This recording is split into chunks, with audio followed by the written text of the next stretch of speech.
For any of you who's wondering what I'm playing here, if you haven't seen it yet, it's called Sudoku. It says extreme, and the extreme part is the one where it has 1, 2, 3, about 16 boxes, 16 by 16. So how'd you play it? If we start with the easier ones, as you can see it says hard, but that's relatively easy, even harder compared to the extreme one.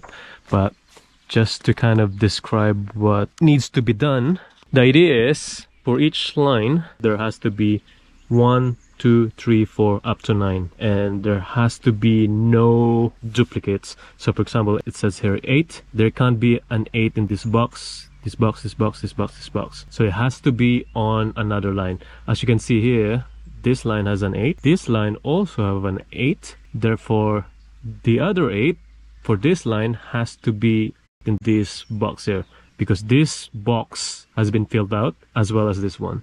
So if we look on this box specifically, where will the 8 fall? As you can see here, it's very obvious, because here there has an 8, which means for this line it has been cancelled out. Okay, so again, this line has an 8, this line has an 8 because of that and that. Now for this line, this one has been cancelled by this one, therefore the only box that is free is this one here, number 8. So that's the idea. So if you work on it logically, this is what you will end up with. It can be in any order, but it can only be 1 to 9 for each line. Now, apart from counting, the other strategy that you could do is by way of cancellation, like what we've done here earlier. So here, you can see here 8, 8, and then there's 8 here. So you kind of cancel out, cancel out, cancel out until you get here. Now, the next move would be to figure out for this line, so where's the 8's gonna be? So for this box here, we have 8 cancelled out, 8 cancelled out. Therefore, the 8 has to be on this. But as you can see here further to the right, there's an 8 here, right? So what does that mean? So 8 can only be on this 2 box here. We can mark it down if it works out easier, but sometimes when you do it so quick and so many times, you kind of don't have to do that. But sometimes it helps to mark it out where the 8 might be, because it may be useful later on. Let's figure out where the 8 might be on this box here. You might already figure it out if you have a quick eye. So let's do the cancellation process. All right, for this line, you have 8 here. For this line, you have 8 here. Now, for this line, 2 boxes have been taken out by 4 and 6. Therefore, the 8 will be here. So what does that tell us when we go back to this box, right? So the 8 here will be cancelled out, right? Therefore, the only box that's free for your 8 will be this box here.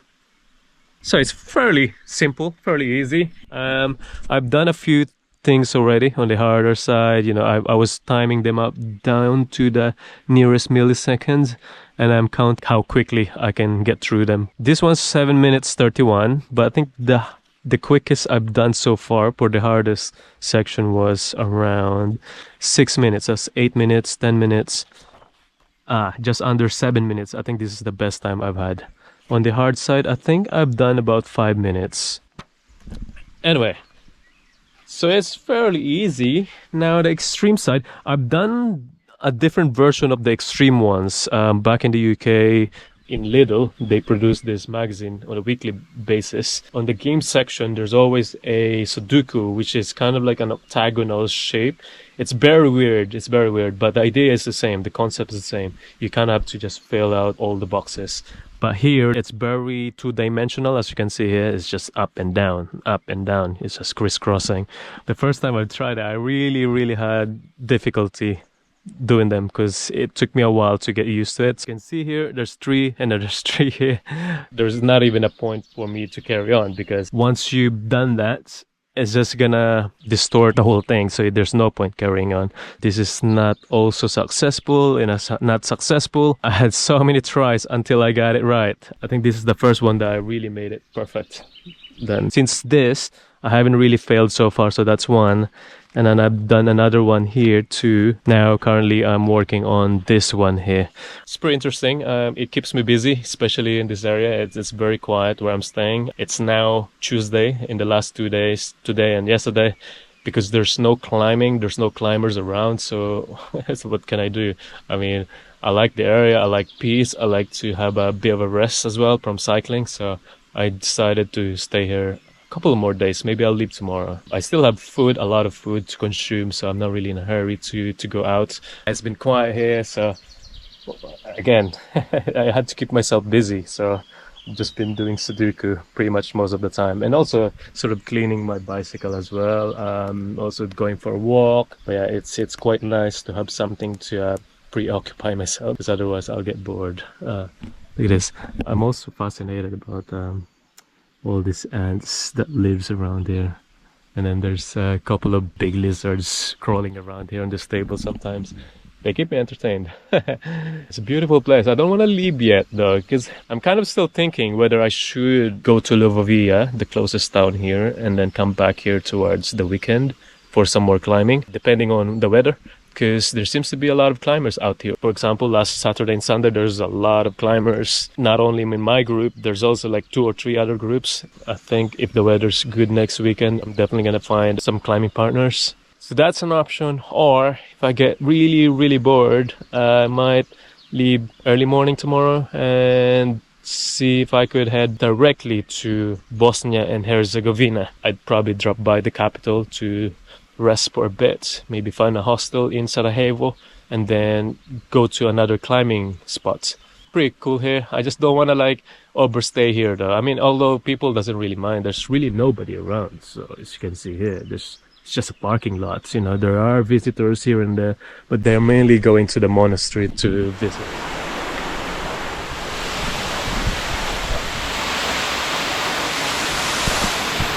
I want to go shower in that falls, but there's a lot of frogs.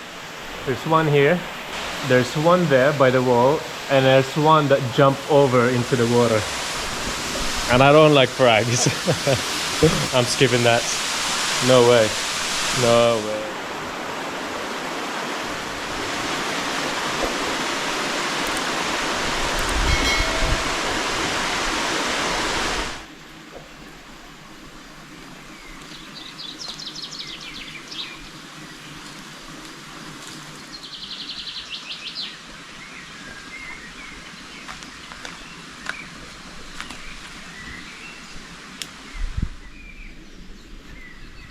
The energy of the other person, but if they start displaying dark energy and you see that they're abusive or something is wrong, you have the ability to retreat. Well, there it gets tricky. It gets very tricky. Well, because the attachment systems, which are also rooted in childhood, oftentimes can overwhelm one's ability to recover oneself. Like, how many, if I had $1 for every. And pro-social, and that could be putting it in your artwork, venting that anger and that outrage into something that people. Just as we are not given a roadmap to your eye, how to. Whereas if I know, I cannot have this, but I can have that. I'm only looking for this. Okay, it's easy. It doesn't take 2 hours.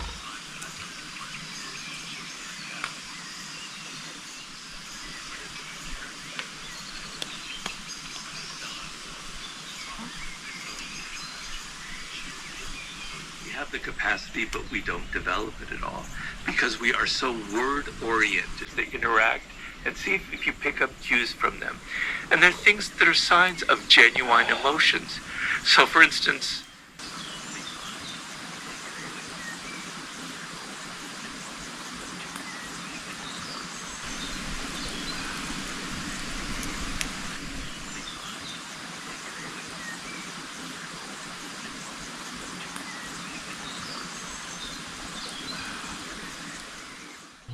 Saying goodbye to this beautiful place.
Hello.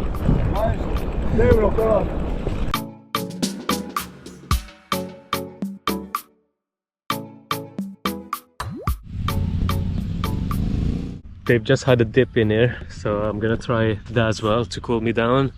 Yeah, it's middle of the day, it's very hot, so I'm gonna try that. He said the current's pretty strong, so he said I'd better stay on the side. Point taken. Anyway, it's interesting that in between Bosnia and Herzegovina and Serbia, it's just divided by this very tiny river. If they want to like cross, they could just simply swim there. But funny enough, there's no need to, because the two countries are so integrated. Although they have borders in there that connects the two countries, it's fairly easy to cross because they don't really need a visa or something. They'll just need an identity card or maybe a passport, but certainly no visa because there's just free flow of people, just like in EU.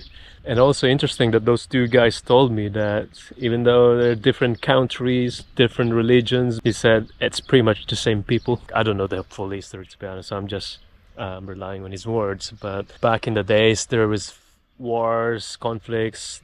The reason why these countries have been divided by people up from Serbia, Bosnia, up until Croatia, they're all the same people. They could understand each other, same language, looks the same, food's pretty much the same. However, when you talk to Croatian, apparently they'll say, no, we're different.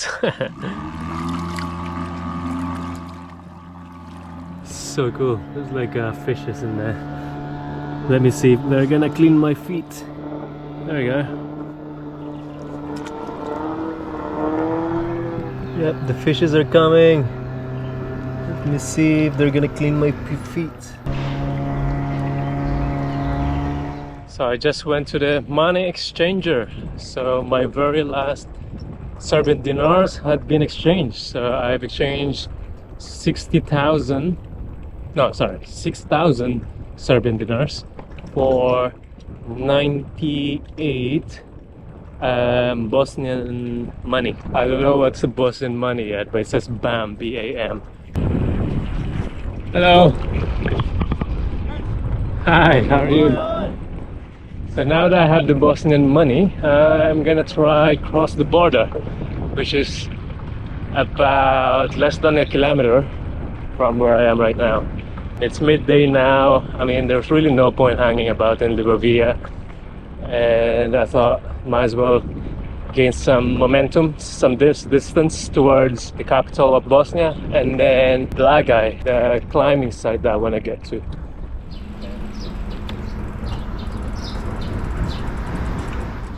Nope, that's not the border apparently.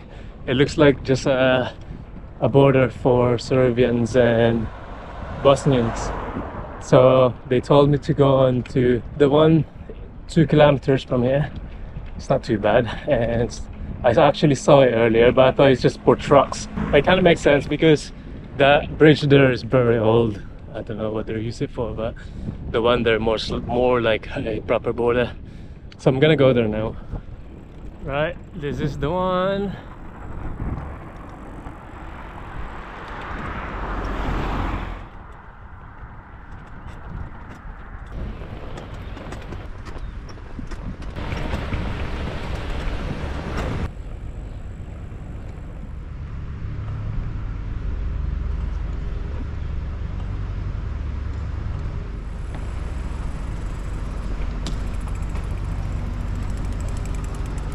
Hello.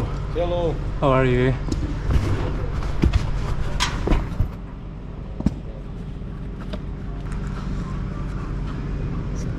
This is Serbia, right? Serbian border. Yes, yes. And then Bosnia next Bosnia one. border. Oh, that's pretty cool. That guy there said he's subscribing my YouTube apparently. Hello.